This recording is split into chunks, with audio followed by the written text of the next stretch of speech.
Vladimir, bienvenue à Chalon sur le festival War on Screen. On est ravis d'accueillir ton film Lost Country en compétition. Alors déjà, est-ce que tu peux te présenter en quelques mots? Alors déjà, merci pour l'invitation. Je suis très content d'être là. Et je m'appelle Vladimir Perisic, je suis cinéaste. Lost Country est mon second long métrage, après Ordinary People. Alors Lost Country, on va dans le Belgrade de 1996, et qui est celui de tes 20 ans à peu près. Et il y a quelque chose d'un peu d'autobiographique dans ce film, pas uniquement, mais un peu d'autobiographique. Est-ce que tu peux nous raconter un petit peu quelle est ta relation à cette histoire et de ce garçon? C'est que ma mère était dans le parti de Milosevic dans les années 90, mais elle travaillait dans la culture. Et du coup, ce lien à la politique et la présence, disons le mélange du politique et du familial est quelque chose que j'ai vécu. Ensuite, le film est fiction. Et qu'est-ce que tu as voulu nous dire à travers ce film? Parce que c'est donc l'histoire de ce jeune garçon, Stéphane, qui est tiraillé entre l'amour pour sa mère, très très fort, mais qui est engagé dans le parti de Milosevic, et puis ce qui est en train de se tramer autour de lui. Qu'est-ce que tu as voulu raconter de l'histoire de ton pays à travers le portrait de ce jeune garçon et cette tragédie? J'ai voulu explorer quelque chose qu'on appelle le conflit de double loyauté. D'une part, la loyauté filiale envers la mère, l'amour de la mère, et d'autre part, une sorte de solidarité avec les amis et une fidélité à une sorte d'impératif moral. Alors, le personnage, il est déchiré, il est pris dans un conflit intérieur entre ces deux valeurs. Est-ce que le contexte historique de ton film, est-ce que c'est quelque chose sur lequel tu as énormément travaillé à l'écriture du scénario? Est-ce que tu as fait beaucoup de recherches historiques, même si c'est ton pays? J'imagine que tu connaissais déjà très très bien l'histoire de ton pays, mais est-ce que ça a nécessité beaucoup de recherches, y compris sur la question des décors, la ville? Ton film a une couleur particulière. Est-ce que ça t'a demandé une exigence, ou tu as attendu de ce travail-là quelque chose de très exigeant? Mais le film se passe pendant les manifestations étudiantes de 96-17, qui ont duré 3 mois et demi. Je pense que c'est probablement l'une des manifestations étudiantes les plus longues dans l'histoire de l'Europe. Hein. Et à l'époque, j'étais à l'école de cinéma de Belgrade, donc j'ai fait ces manifestations chaque jour pendant l'hiver. Et je les connais très très bien, parce que c'était un moment assez important dans ma vie, dans le sens que c'était une sorte de déclencheur intérieur pour que j'entre dans un processus de se révolutionner soi-même. Mais j'ai aussi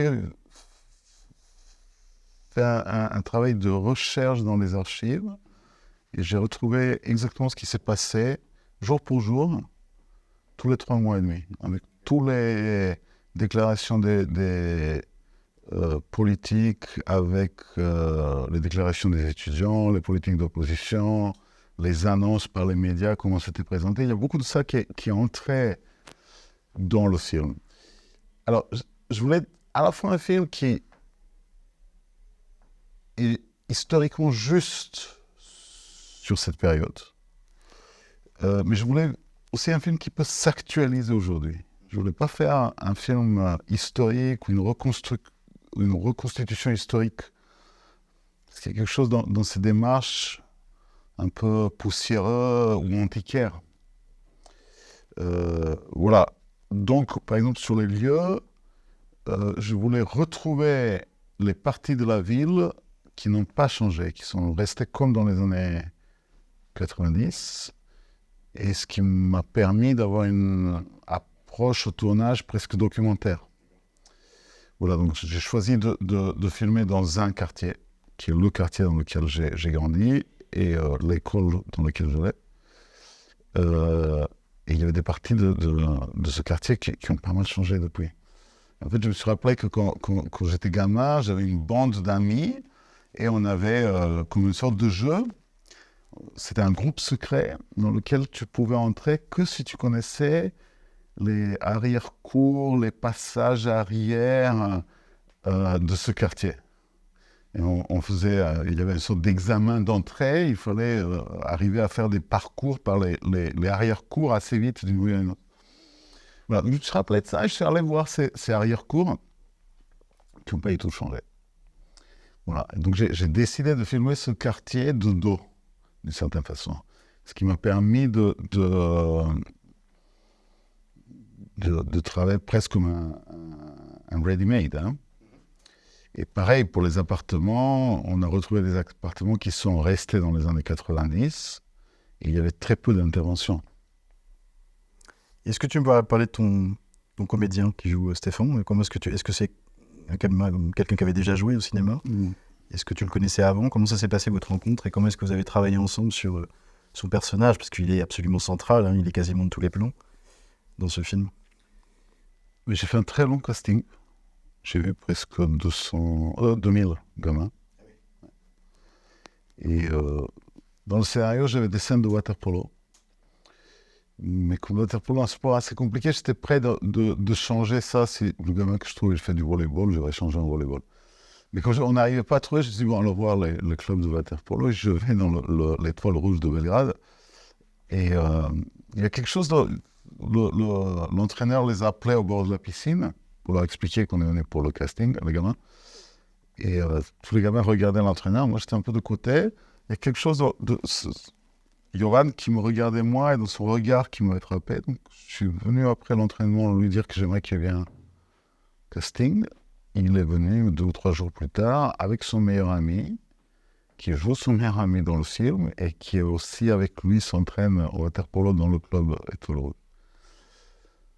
Voilà, ensuite j'ai passé presque 7-8 mois, pas vraiment à faire des répétitions avec Yovan, parce que je leur donne pas le scénario.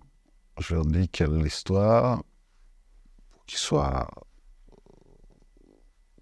consentants, est-ce qu'ils ont envie de faire ça, mais ils lisent pas le scénario. Et on se voit 2 à 3 fois par semaine où je les observe, je les filme avec ma petite caméra un peu comme une sorte de peintre qui fait des esquisses. Et je les enregistre comment ils parlent. Et en fait, à partir de ça, je réécris un peu le scénario. Ce qui fait que je leur demande jamais de faire quelque chose qu'ils ne font pas ou que je n'ai pas vu qu'ils font. La façon dont ils s'assoient, des phrases qu'ils disent, c'est comme si je les observe pour trouver l'équivalent de ce que j'ai écrit. Mais l'équivalent qui est leur façon de faire, de s'exprimer. Et ensuite, on tourne dans l'ordre. Donc je sais, j'ai comme en mémoire tout ce qu'ils font, que je peux utiliser, composer avec. Et je leur explique de scène en scène la situation. Et je les laisse libres de réagir. Donc, il y a une sorte de réécriture du film au tournage avec eux.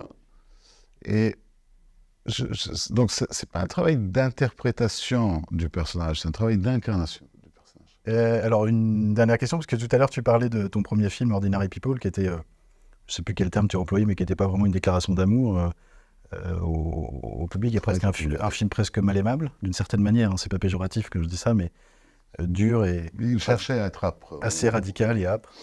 Et tu disais que celui-ci, tu avais peut-être cherché consciemment ou inconsciemment à plus un film peut-être plus doux, même s'il est, c'est une tragédie. Est-ce que tu peux nous expliquer un peu ce cheminement et pourquoi tu as changé un peu avec Lost Country?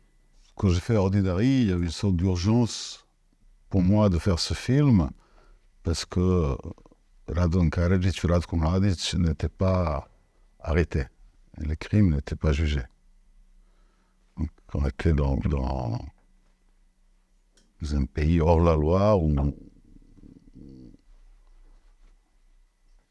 crime n'est pas condamné. Donc, pour moi, le geste de faire ce film cinématographique était politique, était dans cette urgence sous une sorte de nécessité morale ou éthique de le faire. Voilà, entre-temps, il y a du temps qui est passé, les procès ont eu lieu. Quelque part, l'histoire est écrite, on sait ce qui s'est passé. Quand je tournais Ordinary, il y avait encore une sorte de brume de la guerre.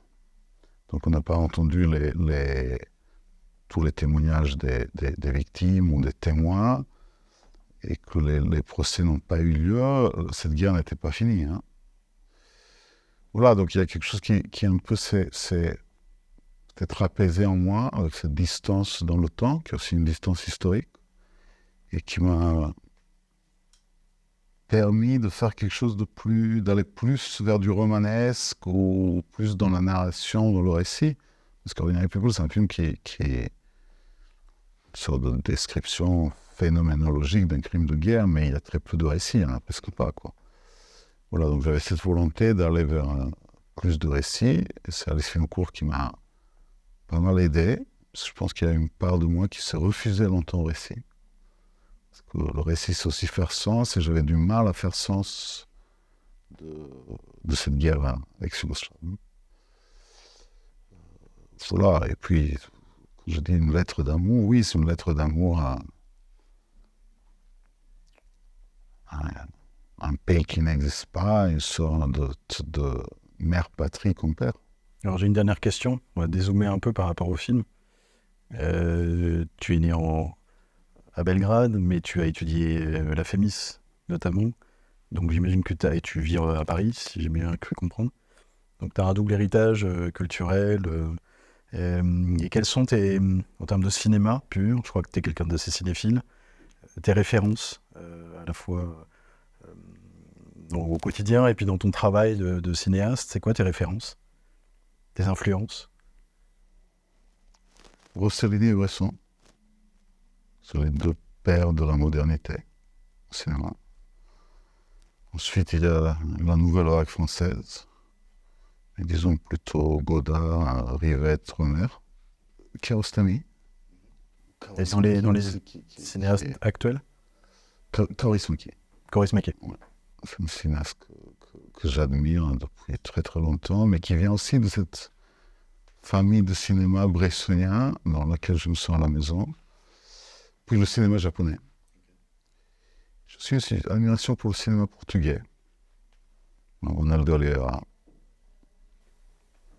Belle référence. Vladimir, merci beaucoup. Merci à toi. Merci.